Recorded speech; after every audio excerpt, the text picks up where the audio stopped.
If you dare to explore the darkest mysteries, subscribe now to Whispers in the Dark. Activate notifications and be prepared to hear whispers that may haunt you even in the silence of the night.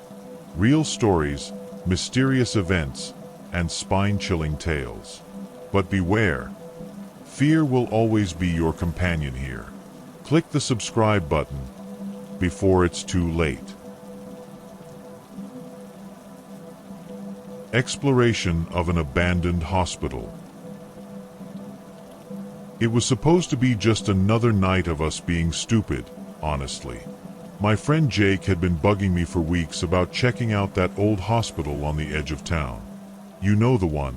Everyone has some story about hearing screams or seeing lights in the windows late at night. I wasn't exactly thrilled about the idea, but Jake's the kind of guy who doesn't take no for an answer. So, there we were, standing outside the broken-down building at midnight with nothing but our flashlights and a crappy phone for documentation, as Jake put it. The place looked worse up close, peeling paint, smashed windows, and an air of decay that hit you the second you stepped out of the car. I remember joking that it smelled like death, but the look Jake gave me said he wasn't in the mood for jokes anymore. The first thing that struck me when we went inside was how quiet it was. It wasn't the kind of quiet where you feel peaceful. It was oppressive, like the silence was trying to crush you. Every little sound we made felt like it echoed forever. The flashlight beams barely cut through the darkness, and I started noticing weird stuff almost immediately. There were old gurneys shoved into corners, random papers scattered on the floor, and graffiti covering the walls. Most of it just dumb teenage stuff, but some of it, not. Symbols I didn't recognize, like spirals and crosses that didn't look quite right. Jake laughed it off, but I could tell even he was a little uneasy.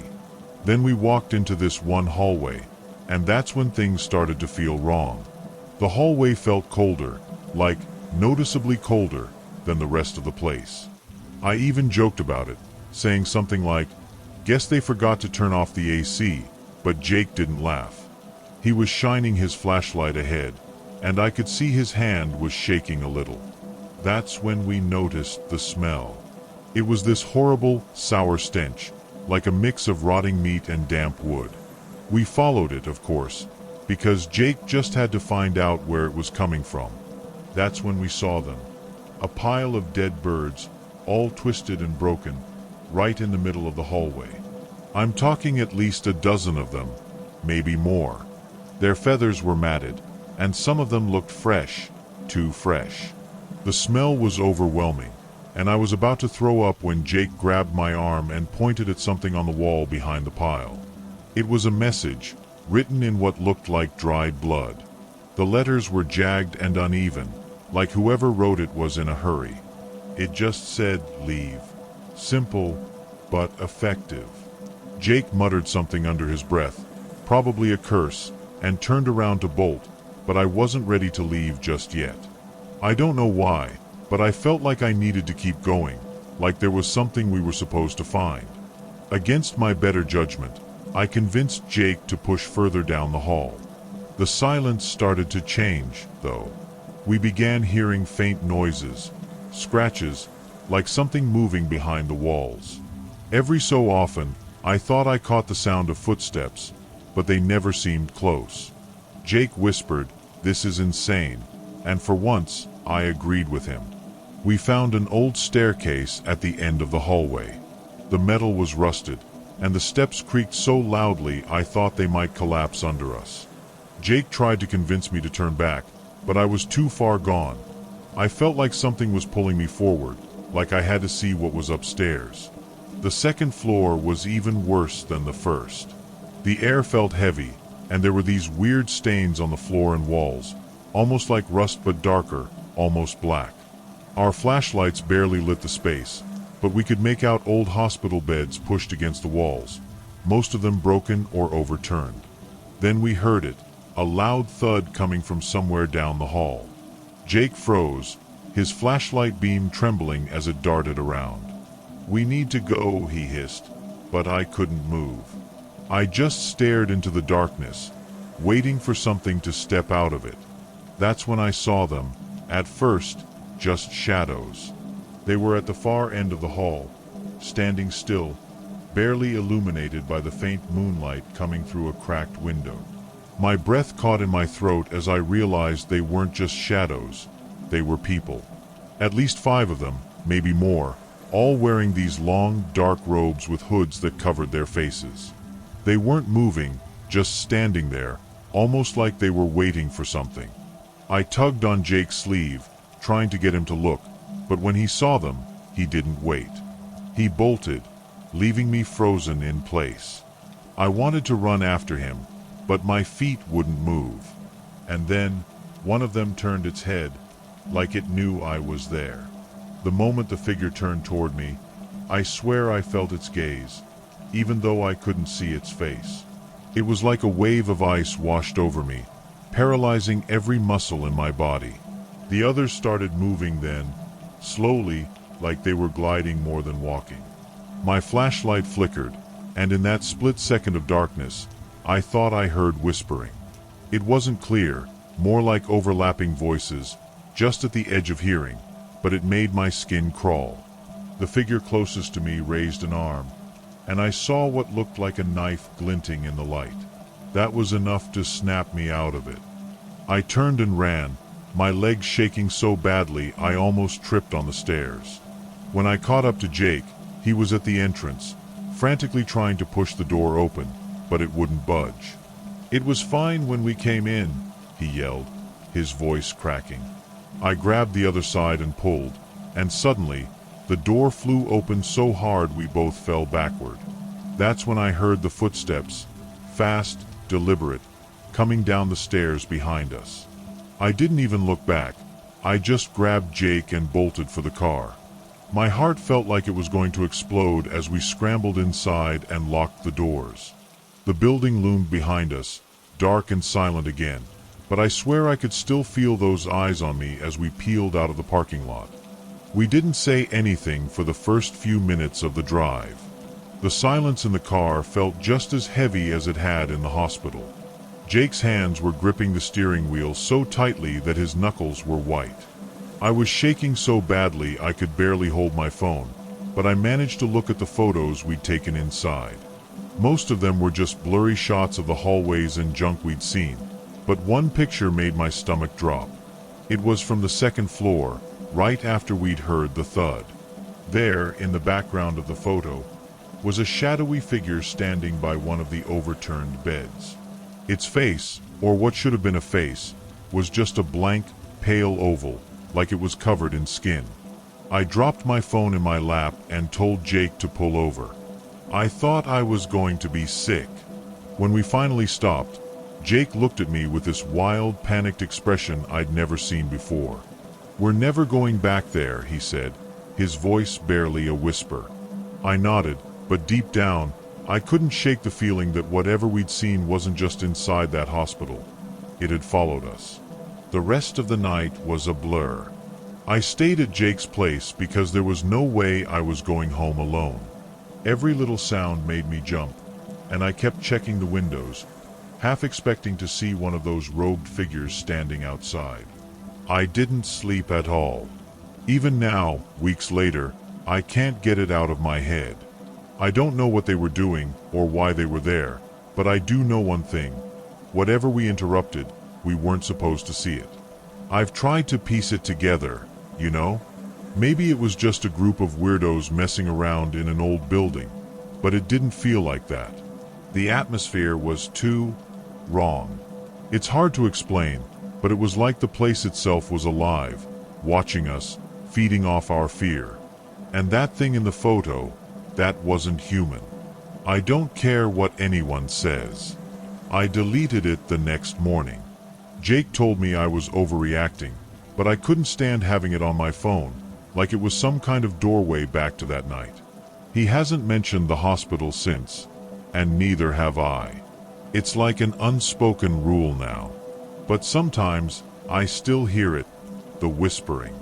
Not often, and not for long, but it's there.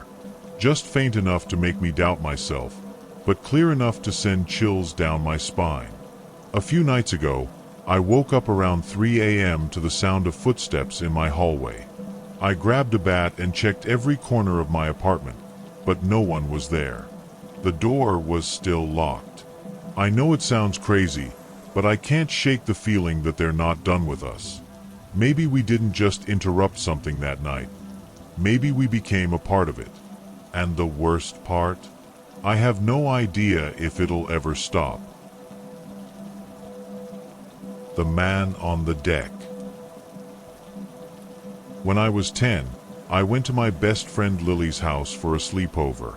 It was the kind of thing I've been looking forward to all week. Pizza, movies, and staying up way too late talking about school crushes and dumb ghost stories we swore were real. Lily lived in a cozy house on the edge of a neighborhood where the backyard stretched into a thin line of woods. Her backyard had this big deck that wrapped around the back of the house, with chairs and a table scattered across it. I'd been over plenty of times before, but I'd never stayed the night. That night, it felt like such a treat, like the kind of memory I'd keep forever. I guess I wasn't wrong about that. We had all crashed in the living room around midnight. Lily, me, and 2 other girls from our class. Her parents had gone to bed, and we were sprawled out on the floor in our sleeping bags, the TV still flickering with some random late-night show we weren't really watching. I remember I was half asleep when I felt this weird sensation, like someone was watching me. I opened my eyes, groggy but suddenly alert, and turned my head toward the sliding glass doors that led to the deck. That's when I saw him. There was a man sitting on one of the deck chairs, just there. Not moving, not trying to come closer. Just sitting, with his head slightly tilted like he was studying us. At first, I thought I was dreaming. I mean, it didn't make sense. Who would just be sitting out there in the middle of the night? But the longer I stared, the clearer he became. He was wearing something dark, maybe a jacket or a hoodie, and his face was partially hidden in shadow. I couldn't make out his features, but I could feel his gaze, locked on us. My heart started pounding in that way where you can almost hear it in your ears. I thought about waking Lily, but for some reason, I couldn't move. It felt like my body was frozen, like I was trapped between fight or flight but unable to pick either. The worst part was how still he was. He didn't twitch, didn't fidget, didn't even seem to breathe. Just sat there like a statue, hands on his knees, head tilted ever so slightly. I kept thinking, maybe he'll go away if I just close my eyes, but I couldn't look away. It felt like he knew I was watching him, and I didn't want to find out what would happen if I broke eye contact. The house was so quiet except for the hum of the TV, and that made it worse. Every second stretched out like an hour, and the air felt so heavy I could barely stand it. I don't know how long I stayed like that, just staring at him. It could have been 5 minutes or 30. I honestly couldn't tell. But at some point, I decided I couldn't take it anymore. I reached over and nudged Lily, as quietly as I could, trying not to make a sound that might draw his attention. She groaned a little, annoyed, but I whispered, "There's someone outside." That woke her up fast. She turned her head toward the glass doors, and I could tell by the way her body tensed up that she saw him too. She didn't say anything, just grabbed my arm and squeezed so hard it hurt. We didn't know what to do. I think both of us were waiting for him to do something. Stand up, come closer, leave, but he just sat there, completely still. Finally, Lily whispered, "Go wake my dad." Her voice was shaking, barely audible, but it snapped me out of my trance. I crawled as quietly as I could out of my sleeping bag and toward the hallway. Every little noise I made, every creak of the floor, every rustle of fabric, sounded deafening in the silence. When I reached her parents' room, I hesitated. What if I was wrong? What if it was nothing, and I ended up looking like a scared little kid? But then I remembered the way he was sitting there, like he belonged there, like we were the ones out of place. I knocked, softly at first, then louder until her dad answered. Lily's dad opened the door, squinting at me, clearly half asleep. I stammered something like, "There's a man outside." But I must have sounded more scared than I realized because his expression changed immediately. He grabbed a flashlight from his nightstand and told me to wait there while he went to check. I couldn't just stand there though. I crept back to the living room, crouching low by the wall so I could still see the sliding glass doors. Lily was sitting up now, hugging her knees to her chest, her eyes glued to the man outside. I could see the faint light from the flashlight as her dad stepped onto the deck, and that's when it happened. The man moved. Not toward the door, not toward Lily's dad. He just stood up, slowly, like he had all the time in the world. I froze, expecting him to say something, maybe even run, but he didn't. He turned, walked to the edge of the deck, and disappeared into the darkness. It wasn't like he was in a rush. It was casual, like he didn't care that he'd been seen. Lily's dad shined the flashlight in the direction he went but didn't follow. He came back inside a few minutes later, locking the door behind him, and said something like, "It was probably just some guy cutting through the yard." But I could tell he didn't believe that. His face was pale, and he stayed up the rest of the night, sitting in the kitchen with a bat next to him. The rest of the night felt suffocating. None of us said much after that. Lily's dad insisted everything was fine, but he didn't send us back to the living room. Instead, we stayed in Lily's room with the door locked, the four of us crammed onto her bed and the floor. The unease was like this invisible weight in the air. Nobody really slept. Every little sound from outside made my heart race, like the creak of the deck or the distant rustle of trees. I couldn't stop picturing him, the way he just watched us, like he had no reason to be afraid of being seen. By morning, it was almost worse. Nothing had happened, and somehow that made it creepier. It's like we expected the daylight to make it all feel less scary, but it didn't. Lily's mom made pancakes, trying to act normal, but I could tell even she was shaken. Her dad had barely touched his coffee. I kept thinking about how calm the man had been, and how he didn't run when he was caught. It felt deliberate, like he wanted us to see him, like the whole thing had been for us. None of it made sense, and that's what stayed with me. I didn't talk about it much after that. Not with my parents, not even with Lily. But even now, years later, I still feel that knot in my stomach when I think about it. As I got older, I started questioning everything about that night. Who was he? How did he even get onto the deck without anyone hearing? Lily's house had a tall fence around the yard, and there weren't any gates. He would have had to climb over, which should have made some kind of noise. And why was he just sitting there, watching us? I kept trying to convince myself that maybe it was just some random guy passing through, maybe a drunk neighbor who got lost. But deep down, I've never believed that. It was the way he moved, the way he sat so still like he was waiting. The worst part is the ending, or lack of one. He never came back. Nothing else weird happened at Lily's house, at least not that I ever heard about. But I think that's what makes it so unsettling. There's no resolution. Just this random, terrifying moment that came out of nowhere and then disappeared like it never even happened. But it did happen. I know it did. I can still see him in my mind, the way his shadow stretched across the deck in the moonlight.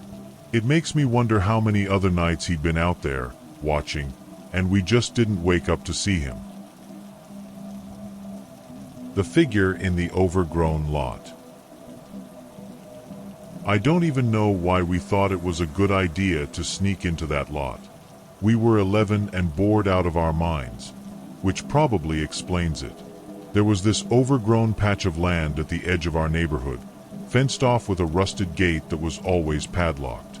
People said it used to be a playground decades ago, but now it was just a tangle of weeds, broken concrete, and a few creepy, half-collapsed structures. It was the kind of place that adults told us to avoid, which, of course, made it irresistible. My best friend Hannah was always up for an adventure, so when I suggested we check it out after dark, she didn't hesitate. We slipped through a gap in the chain-link fence with our flashlights and started poking around. At first, it was kind of fun. The air smelled damp, like rain was on the way, and the sound of crickets filled the silence. We found some old swings, the chains so rusted they looked like they'd crumble if you touched them, and a graffiti-covered slide leaning to one side. But after about 10 minutes, I started to feel weird. It's hard to explain, but the air felt heavier, like someone was watching us. I didn't say anything, though. I mean, Hannah would have just laughed and called me a chicken. Then I saw it. Out of the corner of my eye, past the edge of my flashlight beam, there was this shape, tall, still, and just barely visible between two overgrown bushes. My stomach dropped, but I forced myself to stay calm and not look directly at it. I kept my flashlight aimed at the ground and tried to act normal. "Hey," I said, forcing a casual tone, "I think I forgot to feed my cat before I left. We should probably head back." Hannah groaned and tried to argue, but I cut her off with a laugh. "Come on, I'll get in trouble if my mom finds out. Let's go." I didn't dare look toward the figure again, but my skin was crawling as we made our way back to the gap in the fence. Every step felt like I was being followed, even though I didn't hear anything behind us. I just knew, deep in my gut, that we weren't alone anymore. As soon as we slipped through the fence and were back on the sidewalk, I felt like I could breathe again. I glanced over my shoulder, but the lot was dark and still, the bushes and shadows blurring together into nothing. Hannah teased me the whole way home, saying I'd chickened out, but I didn't care. I wasn't about to tell her what I'd seen. She'd never believe me anyway. We split up at the corner near her house, and I jogged the rest of the way to mine, my heart still pounding. I told myself it was over, that whatever I'd seen was just my imagination. But that night, I woke up to the sound of tapping on my bedroom window. At first, I thought it was the wind. My window faces the backyard, and the old maple tree sometimes brushes against the glass when it's stormy. But when I glanced at the window, I froze. The silhouette of a hand, long, thin fingers, was pressed against the glass. The moonlight made it impossible to miss. I wanted to scream, but my voice caught in my throat. I sat there, paralyzed, staring at the hand. It didn't move, just stayed there, like whoever, or whatever it was, knew I was watching. Finally, I managed to snap out of it. I scrambled out of bed and bolted for my parents' room. My dad groggily followed me back, muttering about bad dreams. But when we got to my room, the window was empty. No hand, no sign of anyone. He even went outside to check, but the backyard was quiet. I wanted to believe him when he said it was just my imagination, but I couldn't shake the feeling that I'd seen something real. I didn't sleep much after that, keeping my eyes glued to the window, waiting for it to happen again. At first, I thought it was just the wind, or maybe a tree branch scraping against the glass. But as I fully woke up, I realized there were no trees close enough to reach my window. The tapping was too rhythmic, like someone deliberately knocking. My room was pitch black except for the faint glow of the streetlight outside, and I could just make out the shape of the window. I froze in bed, barely breathing, staring at the glass, half expecting to see a face staring back at me. But there was nothing, just the sound. I wanted to scream for my parents, but something about the noise made me feel like I shouldn't. Like if I acknowledged it, it would get worse. Instead, I slid out of bed as quietly as I could and crawled toward the door, keeping low to the ground. My legs were shaking so badly I thought I might collapse, but I managed to reach the hallway. As soon as I was out of the room, the tapping stopped. The silence was almost worse. I crept into my parents' room and shook my mom awake, mumbling something about a bad dream. She let me sleep in their bed for the rest of the night, and I didn't dare look back toward my room. The next morning, I tried to convince myself it really had been just a bad dream. I mean, what else could it have been? I didn't mention it to my parents. They'd just brush it off or, worse, get annoyed. Hannah was waiting for me at the bus stop, and she didn't seem to notice anything off about me. But as soon as we were alone during recess, she said, "Did you hear anything weird last night?" My stomach dropped. She looked almost embarrassed, but there was this nervous edge in her voice. I asked her what she meant, and she said, like, "Tapping? On your window." I just stared at her. There was no way she could have known. She said she'd woken up around 3 in the morning and heard tapping on her window too. But unlike me, she actually looked. "There was someone there," she whispered, her face pale. "I thought maybe it was you messing with me, but it wasn't. It was too tall." My blood ran cold. I asked her if she could see its face, and she shook her head. No, it was just standing there. I closed my curtains and hid under the blanket until it stopped. We sat there in silence for a while, both of us too scared to say anything else. That's when I realized whatever we saw in the lot hadn't stayed there. It had followed us. That night, I couldn't stop thinking about what Hannah had said. The idea that something, or someone, had followed us home made my skin crawl. I tried to stay up, keeping the lights on and the blinds tightly shut, but exhaustion eventually won. I don't know how long I was asleep before I woke up again, but this time, it wasn't tapping that pulled me from my dreams. It was the feeling that someone was in the room with me. I didn't move. I just lay there, gripping my blanket so tightly my fingers hurt, straining to hear something, anything. The air felt suffocating, like the room had shrunk. Then I noticed a shadow on the far wall. It was faint, almost blending into the darkness, but it was there. It wasn't mine. My heart felt like it might burst out of my chest as I slowly turned my head toward the source. Standing in the corner, just barely visible in the dim light from the street lamp, was a figure. It was tall and impossibly still, its head tilted slightly, as if watching me. I couldn't scream. It was like my throat had closed up, and all I could do was stare, frozen in place. My brain kept trying to make sense of what I was seeing. Was it a coat hanging on something? A trick of the light? But deep down, I knew it wasn't. It was real, and it was watching me. The longer I stared, the more the details started to come into focus. Its limbs were too long, its outline too sharp to be anything ordinary. I squeezed my eyes shut, hoping it would disappear when I opened them again, but when I peeked, it was closer. It hadn't moved, at least, not that I'd seen, but it was now standing at the foot of my bed. My heart was pounding so hard I thought I might pass out. I tried to convince myself to run, but I couldn't make my body move. Then, as if it could sense my terror, it leaned down ever so slightly, its face, or whatever passed for one, just inches from mine. That's when I finally managed to let out a choked, gasping scream. The moment the sound escaped, the figure was gone. Not like it ran or faded, it was just gone, leaving me trembling and drenched in cold sweat. My parents came rushing in seconds after I screamed. They flicked on the lights and found me sitting up in bed, shaking so hard I could barely speak. I stammered something about a shadow, about someone being in the room, but I could tell by the looks on their faces they didn't believe me. My dad checked the windows and even peeked outside to humor me, but everything was locked and the yard was empty. My mom sat on the edge of my bed, rubbing my back, saying it was just a nightmare. I wanted to believe her, but I knew what I saw.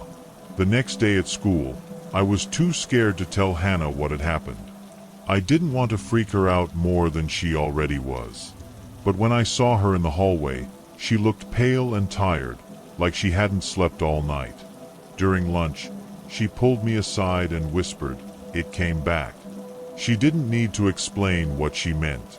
Her voice cracked as she told me how it had stood outside her window again, this time tapping louder, more insistent. She swore she heard it whispering her name, but when she looked, it was gone. Neither of us knew what to do, but we agreed on one thing. We weren't going back to that lot, ever. For the rest of the week, I avoided being alone, even in my own house. I kept every light on, stayed close to my parents, and refused to sleep in my room. My mom started getting frustrated, saying I was being dramatic, but I didn't care. The worst part was, no matter what I did, I couldn't shake the feeling that I was being watched. It didn't matter where I was, in class, at home, even walking to the bus stop, I'd feel it. That heavy, suffocating sensation, like unseen eyes boring into the back of my neck. Hannah wasn't doing much better. She barely talked, barely even looked at me, like acknowledging what was happening might make it worse. Then, one night, everything just stopped. No tapping, no whispers, no shadows. It was like it never happened. At first, I thought maybe we were safe, that whatever had followed us had finally given up. But part of me still feels like it's out there, waiting. Every so often, I catch a glimpse of something in the corner of my eye. A shadow that's just a little too tall, a figure that disappears when I turn my head. And when I do, my chest tightens, and I'm back in that lot, staring into the darkness, knowing something is staring back.